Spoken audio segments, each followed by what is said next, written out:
All right.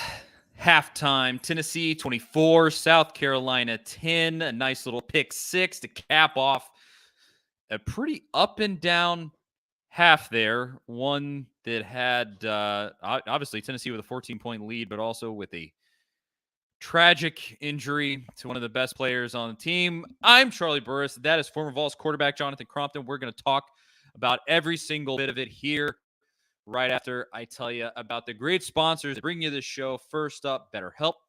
Go to betterhelp.com/ATOZ sports and save 10% on your first month with BetterHelp. Zen Sports, the fastest growing sportsbook in Tennessee. Use code A2ZTN to get 5% cash back on your total betting volume for your first 15 days of betting. And Rattle and Snap, Tennessee whiskey from Logsdale Distillery. Make your own luck just like Tennessee's fast-paced Rattle and Snap offense with Rattle and Snap Tennessee whiskey. Thanks to them for being on the halftime and the post-game show here in a little bit. Cromp, that's honestly one of the most interesting halves of Tennessee football in quite some time. It was a little bit all over the place. What are your initial impressions there? I think we were efficient for what we needed to be, but not. I'm not overly ecstatic about it in the sense of we've only ran the ball 12 times. Like I've said it in the past, we are a run-first team. We've thrown it 19, ran it 12, so a little over 50% pass, and that's okay as long as we're being efficient. Now, hey, we have thrown for 170. The interception, he got fooled.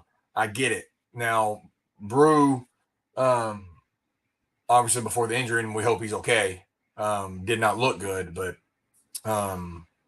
you could tell both were not necessarily on the same page as far as the read, because once again, option routes, and it just, things happen. Really good job by our defense for bowling their neck, right? Trying to only hold it 10 points. We've kind of given them a couple bad situations.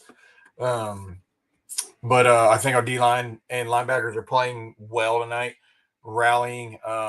Let's see, Rattler last year, we know how that went. He's only got 91 yards passing tonight. Last year at this point, didn't he have like 240 already at the half last year or something crazy? If not more. You know what I mean? Yeah. It was absurd. Hell, it may have been 300 last year, but at the half. But so we've done what we needed to do. I just really think we need to come out and establish the run more. But for everything we've done, we've been productive. I did like, once again, before the injury, that we started getting Brew across the middle more, not just outside, what I call fallout routes at 10 to 12 yards, but bringing him inside on digs and bang eights, which are skinny posts, and 5-yard in routes, bringing him inside because of his body presence. Now we just got to find somebody that can replace him and be as efficient as he was.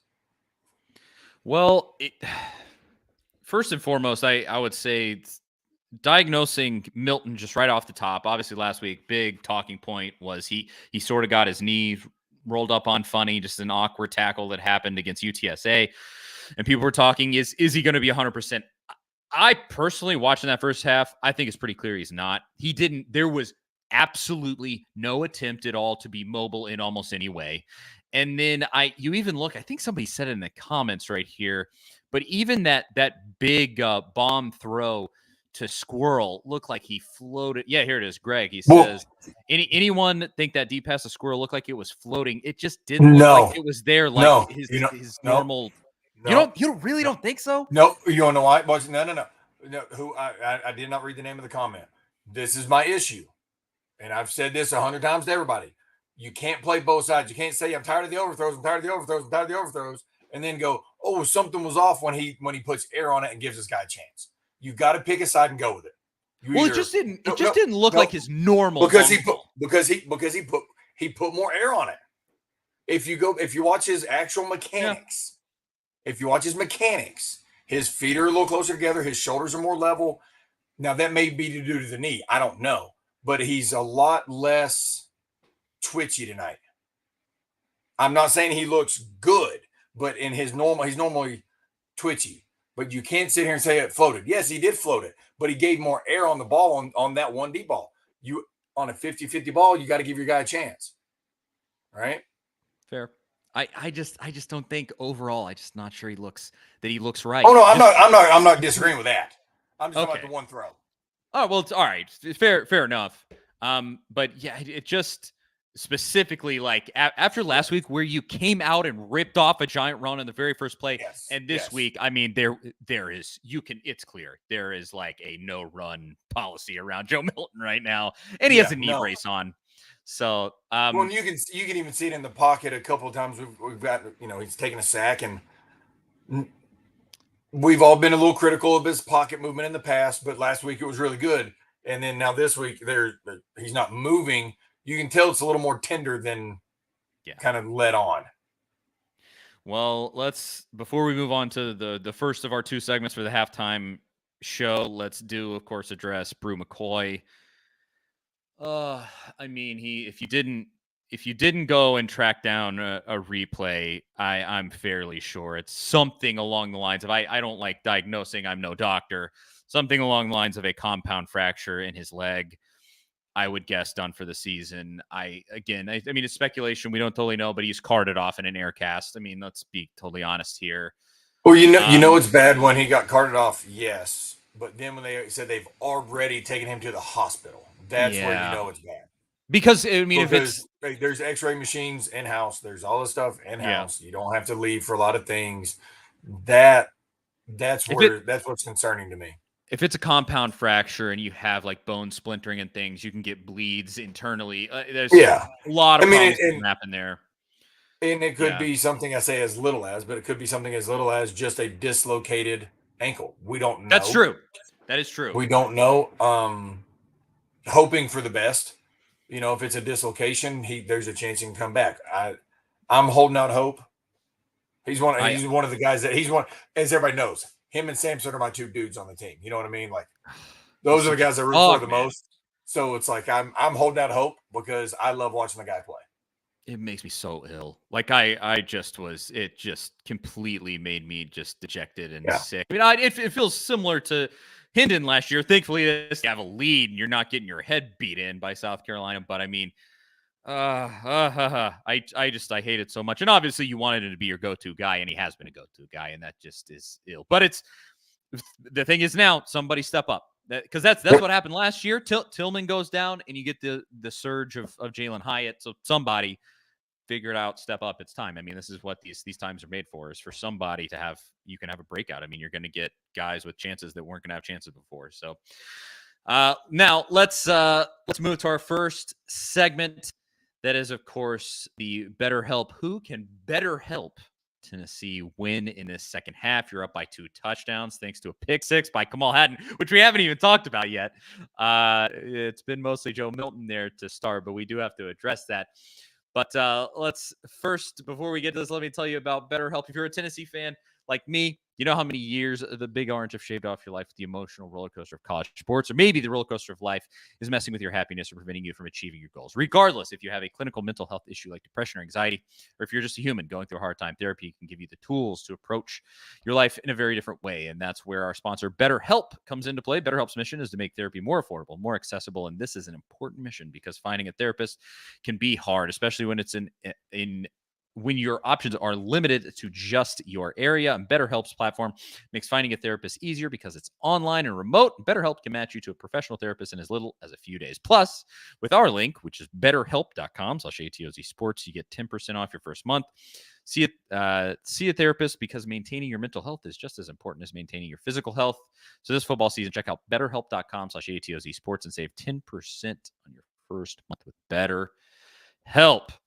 Now, Crump, who can better help Tennessee win in this second half? You got to hang on. Maybe you're hoping Joe and you just go for it, put pedal to the metal, drive up the score. You want to run it up on him after last year, or maybe it's somebody else. Who do you think is going to do that? Yes, it'd be nice to hang 60. I just want to win. You know what I mean? Especially SEC play. But the ones that I'm saying are going to have to really, really, really help us is special teams, only because of Beamer, knowing he's going to pull some stuff out of a hat. He's already faked one. There's probably going to be some sort of field goal fake later. another pump fake, or a surprise onside kick, something. So to me, we cannot let them steal a possession. That's why I'm going to say just the special teams unit in general. And I don't like doing that, but when you're playing somebody like Beamer, those are arguably the most crucial plays of the game. I mean, I tweeted this. Every scouting report that I saw or heard this week mentioned that Beamer is aggressive on special teams. Yeah. And Mike Eckler, now a lot of people said, "Oh, they ran a pick play. It should have been offensive pass interference." No, that was a hell of a design. I'll be honest with you. It was. I mean, exactly. If you go back and you watch it again, the punter didn't even look up instantly. His head is down, and he is taking his 2 steps to punt, and then pops up and throws a hell of a ball. I mean, yeah, I thought it was great design. So you know they did not just practice this week. They have been working on this over and over.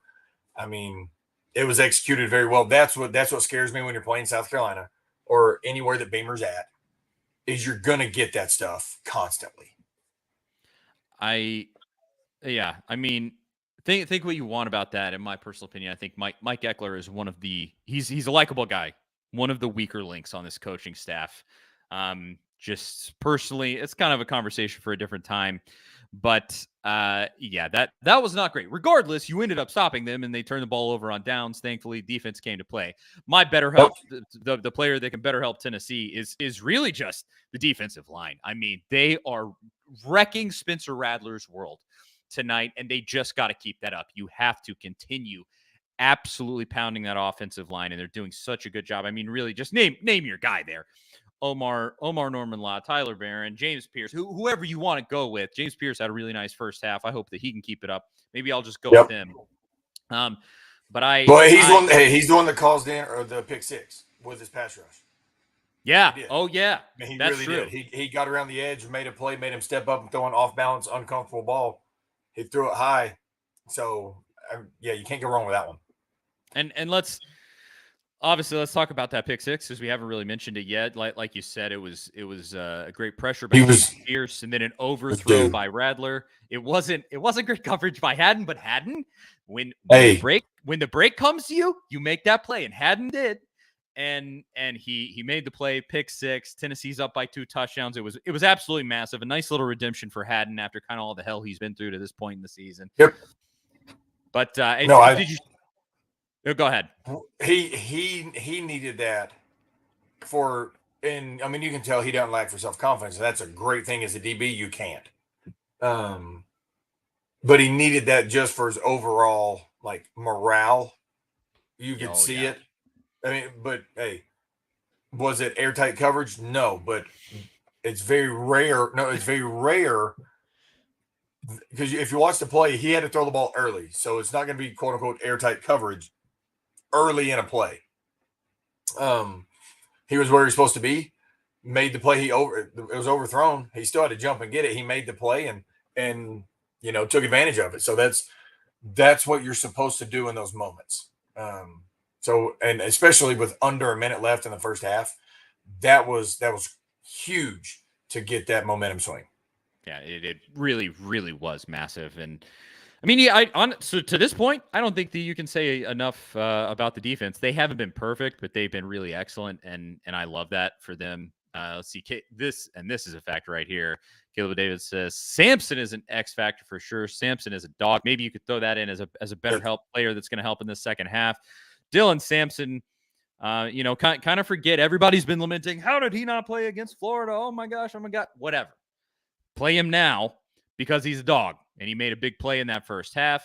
And y'all know I'm an advocate of that. So yeah, get that man. I love watching that dude play.